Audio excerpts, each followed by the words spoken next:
What's up, guys? Rick here with my fades for this week's Sanderson Farms Championship. And these are golfers that, I might be staying away from, I might be underweight on, or guys that I just want to give a second thought to, because I think there's a couple of those, some guys with question marks that we should at least be considering a bit deeper before we plug them into our lineups or before we bet them outright or top 5 or top 10 or whatever it might be. So hopefully you can spark a good discussion, but here are some guys that I think we should consider fading for this week's Sanderson Farms.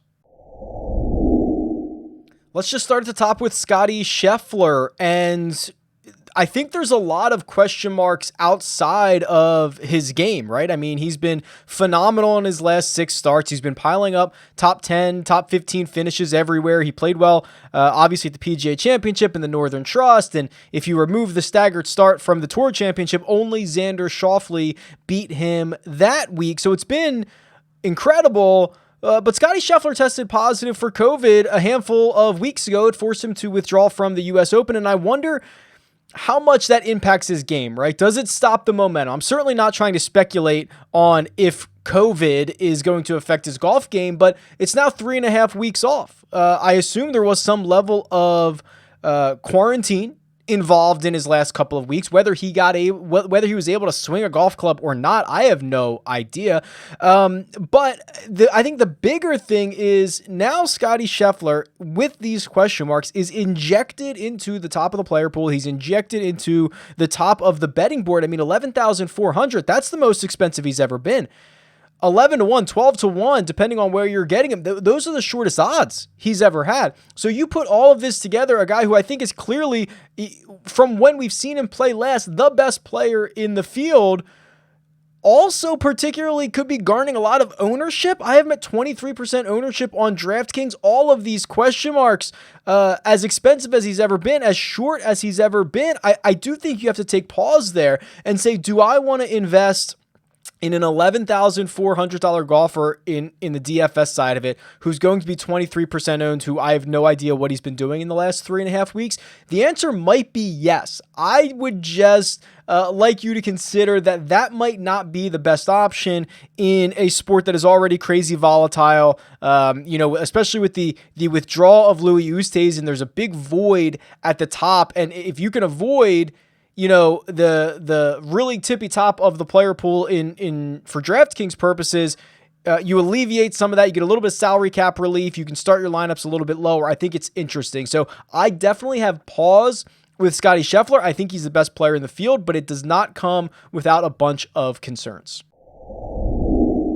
The next potential fade is Ben On, and I'm on the record this week saying he's a pretty decent potential GPP pivot, and I still agree with that. I have him projected to be the lowest owned of the 10K or more golfers, and I just think you have to realize what you're getting out of Ben On. The answer is not consistency. He has missed 2 of his last 3 cuts. He's missed 3 of his last 6, I believe 4 of his last 7, and 5 of his last 8, or 5 of his last 9 at quick count. So he's not making the weekend a lot. Now, when he does make the weekend, when he plays well, when he can get even a neutral putter, he finds himself in the top 25. The BMW Championship, he finished 12th. The PGA Championship, he finished 22nd. 12th again at the WGC FedEx St. Jude. So I do believe that when it's good, it's pretty good for Ben On. When it's bad, it's really bad. He's also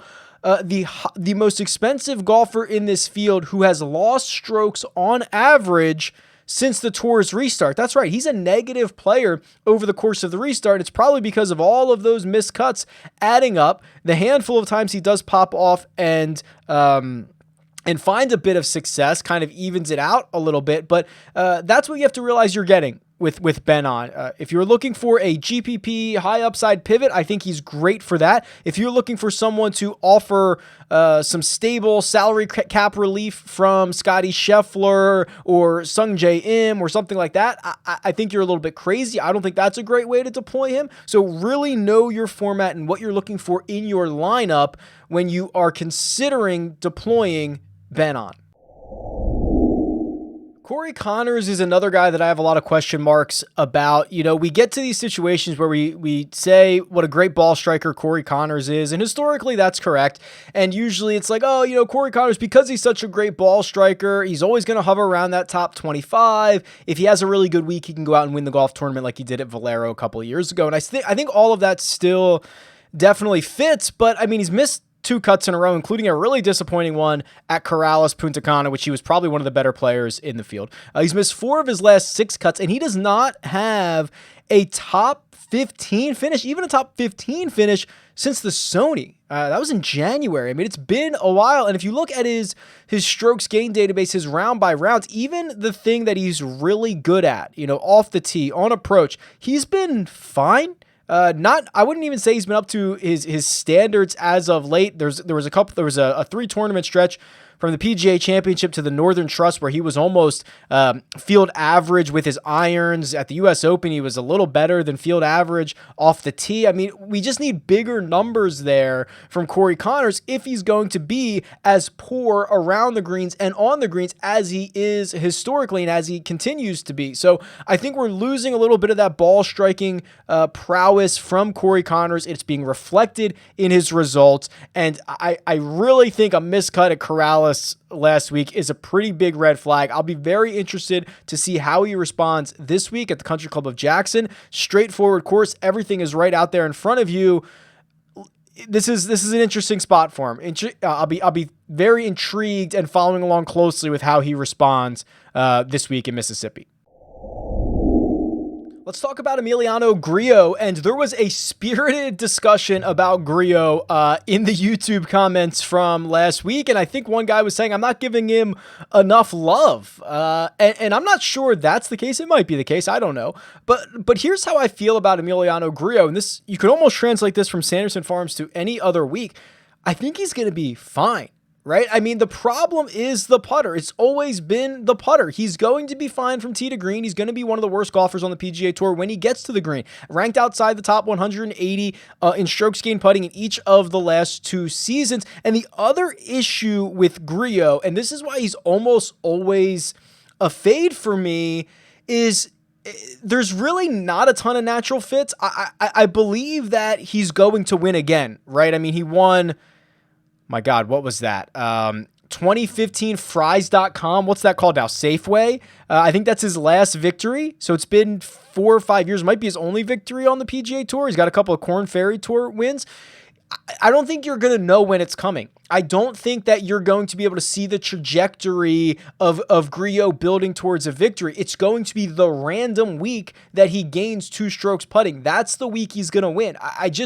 It's so hard to invest in guys like this as much as I love to. I mean, even Ben On's very similar, right? You're just kind of hoping you catch the right week. So it's not that I dislike Grillo. I love the team, you know, hashtag team no putt guys. But it is going to be very difficult to predict, which is why he's generally a fade for me this week and other weeks. I think it's coming. I just have no idea if it's this week, if it's 8 weeks from now, if it's 18 weeks from now, or 80 weeks from now. I don't know. And that lack of trajectory makes it very difficult to back someone like Emiliano Grillo. So that's my thoughts on him. I hope I made that a bit more clear this time around.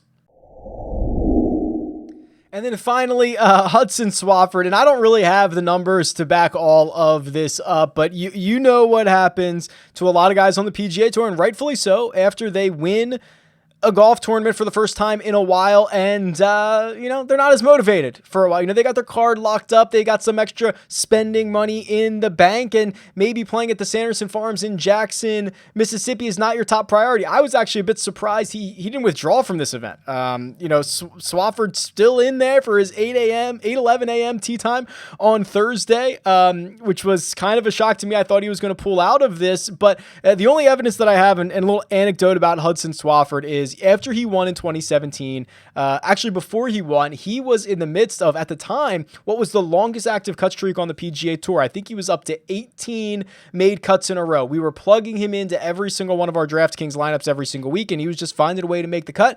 Brendan DeJong was like that 4 or 5 years ago, right? Made every single cut. And he wins, and I'm like, oh my gosh, this is great. He finally did it. And I think he missed his next 3 cuts. Then he missed like half of his cuts after that. And then he got hurt. Like, it was just never the same. Now, I don't envision, injury for this guy moving forward, but I think what we've seen from a lot of guys who do not win often on the PGA Tour is there's a hangover, and rightfully so. I mean, Shane Lowry, after winning the Open Championship, maybe still hasn't even contended anywhere, right? Or at least went like 9 months without contending anywhere. It happens more often than you think. The elite guys who win a lot are much more likely to be able to shake it off, to be able to pop back at it. So just because Swafford played well last week, especially without the help of ShotLink to really know how that victory happened, I'm pretty skeptical that he could back it up with something special at the Sanderson Farms. I hope he proves me wrong. I mean, he's a great guy, seems to have everything going for him, but I don't think Swafford will be making much of my investment list for this week. All right, there you go. The guys that I am either staying away from or have serious questions about for this week's Sanderson Farms. Let me know if I'm right, if I'm wrong, who I missed. Tweet me at RickRunGood or leave a comment below. Best of luck this week, and I'll talk to you guys soon.